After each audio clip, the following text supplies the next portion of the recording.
Women ages 20 to 39 are being labeled the refusal generation because so many of us are refusing the life path that was laid out for us.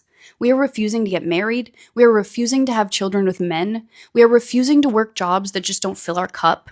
We are refusing to structure our entire lives around the presence of men, and we are refusing the lives of suffering that our grandmothers endured.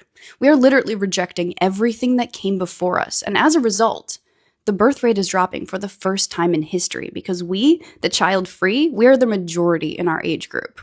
And I think for those of us over 30, there's a lot of confusion happening because we already built our identities and our lives around the traditional path that we were raised with. And now we're trying to essentially build everything from scratch, but with all of that old programming still intact. And I think so many of us are realizing that what we were sold as the dream life doesn't really exist, and that men are not really our saving grace the way that we're sold to us as. I think a lot of us value freedom, and we were raised to have really big dreams. Like I was raised in the 90s, that was full girl boss era, and we don't want to actually give those dreams up.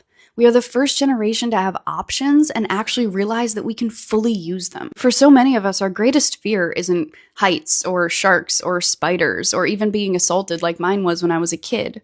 My worst fear now is being trapped in a loveless marriage, over-functioning and overperforming for a man who treats me like a fuckable vacuum. So I guess I just wanted to post this because I've been talking to women in my DMs and I know so many of us are just feeling alone going through this, and that causes second guessing because the entire system is set up to gaslight us into keeping the status quo. But I'm going to be using this account to document myself going through this and figuring out who I am for the first time in my 30s and sharing the lessons that I'm learning along the way. Maybe just us talking about this more will help us all feel a little less alone and a little more excited for what's coming next.